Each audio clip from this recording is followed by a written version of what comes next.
नमस्कार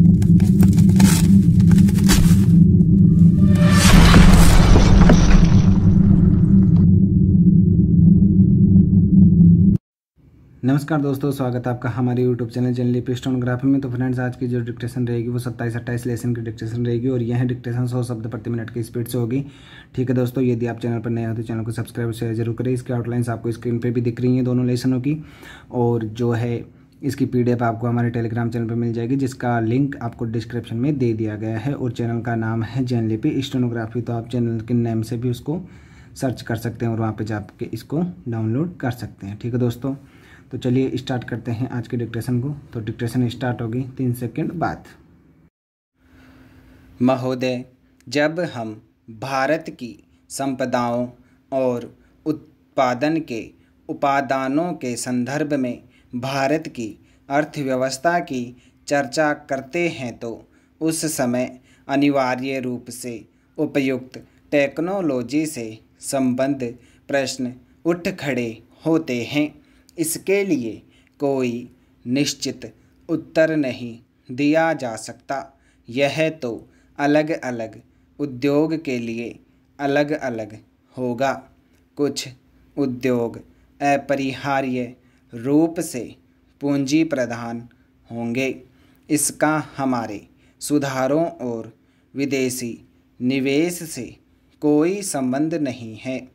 हमारे अपने सरकारी क्षेत्र में स्थापित कई उद्योग बहुत ही पूंजी प्रधान है। ऐसे भी कई क्षेत्र है जहां उत्पादन के श्रम प्रधान तरीकों का उपयोग होता है और वे प्रतियोगिता का सामना भी करते हैं। सारी दुनिया में हम आज यह देख रहे हैं कि एक जगह वेतन अधिक होने के कारण तथा दूसरी जगह सस्ते विकल्प होने के कारण उद्योग अपने स्थान बदलते रहते हैं। यह बात एक दूसरे से कतई भिन्न क्षेत्रों पर भी लागू होती है, जैसे वस्त्र उद्योग, चमड़े का सामान, इलेक्ट्रॉनिक्स और कई अन्य उद्योग अन्य स्थानों से आकर भारत में जो निवेश किए जा रहे हैं वे ठीक इन्हीं कारणों से किए जाते हैं और ये उद्योग बड़ी मात्रा में रोजगार प्रदान करेंगे। यह आर्थिक निर्णय लेने की स्वाभाविक प्रक्रिया का अंग होता है। ऐसा सोचना अनुभवहीनता ही कहा जाएगा कि भारत में पूंजी प्रधान उद्योगों की स्थापना लोग जानबूझकर करें, बिना इस बात पर विचार किए कि दोनों देशों में आपेक्षिक मूल्य और हमारे सुस्थापित तुलनात्मक लाभ क्या है। उसी के साथ जहां पूंजी प्रधान टेक्नोलॉजियां और उच्चतर उत्पादकता तथा वेतन साथ साथ चलते हैं, उनका हमें स्वागत करना चाहिए, उन्हें टालना नहीं चाहिए। अंतिम निर्णय तो बाजार की शक्तियों पर निर्भर करेगा। मुझे ऐसा कभी नहीं लगता कि हमारे उद्यमी निर्णय करने में किसी से कम कुशल है। तथापि यहाँ पर यह जोर देना अप्रासंगिक नहीं होगा कि टेक्नोलॉजी का चुनाव अत्यंत सावधानीपूर्वक किया जाना चाहिए। इस संदर्भ में विदेशी टेक्नोलॉजी का आयात करने वालों को देश में उपलब्ध टेक्नोलॉजियों की भी सावधानीपूर्वक जांच करनी चाहिए। सामान्य रूप से टेक्नोलॉजी का विलयन और अंगीकरण उतना महत्वपूर्ण नहीं होता जितना टेक्नोलॉजी को तैयार करने की क्षमता पैदा करना। हमारे पास क्षमताएं हैं और इस क्षेत्र में हमें अपनी संपदाओं का इष्टतम उपयोग करना चाहिए।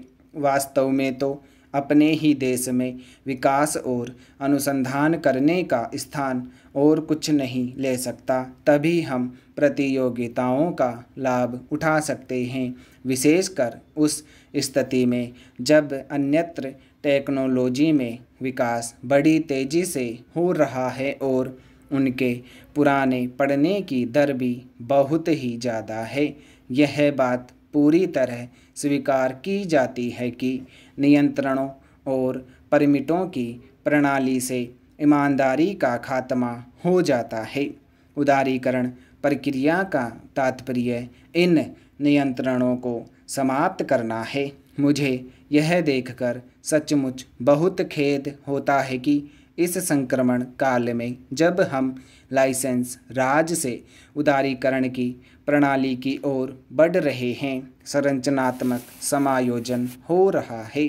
महोदय, पिछले कुछ वर्षों से पर्यावरण की सुरक्षा के बारे में एक उत्साहजनक जागरूकता देखने को मिल रही है। जैसे जैसे हम अपने विकास का खाका बनाने लगे हैं, वैसे वैसे यह बात अनुभव की जाने लगी है कि वह अपने बूते पर खड़ा रह सके और पर्यावरण की दृष्टि से भी उपयुक्त हो। अपने देश की जनता के प्रति हमारा यह दायित्व है कि हम अपनी प्राकृतिक संपदा की रक्षा करें अपने प्रयासों द्वारा, और यदि आवश्यक हो तो विदेशी टेक्नोलॉजियों का उपयोग करके हमें पर्यावरण के विनाश की समस्याओं को हल करने की चेष्टा करनी चाहिए। असल में तो मैं यहाँ बताना चाहूँगा कि भारत इस दिशा में पीछे नहीं है, क्योंकि उन्होंने अब तक जिन टेक्नोलॉजियों का प्रयोग किया है वे विनाशकारी रही और उन्हें तुरंत छोड़ देने की आवश्यकता है।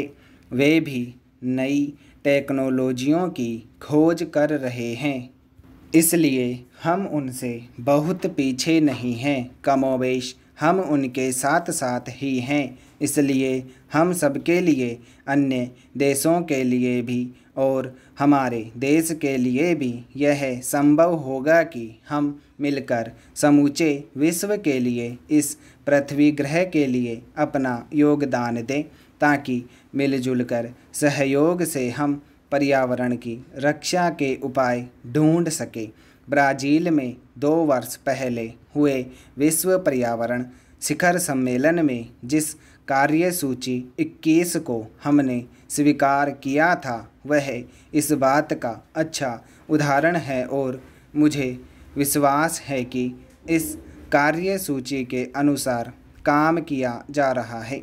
यद्यपि कोई भी काम बिना कठिनाइयों से भरा नहीं होता, विशेषकर जब इसे जटिल विश्व में एक जटिल स्थिति में लागू करना पड़े, परंतु मुझे विश्वास है कि स्थिति आशाजनक है और यह आशा बढ़ती जा रही है।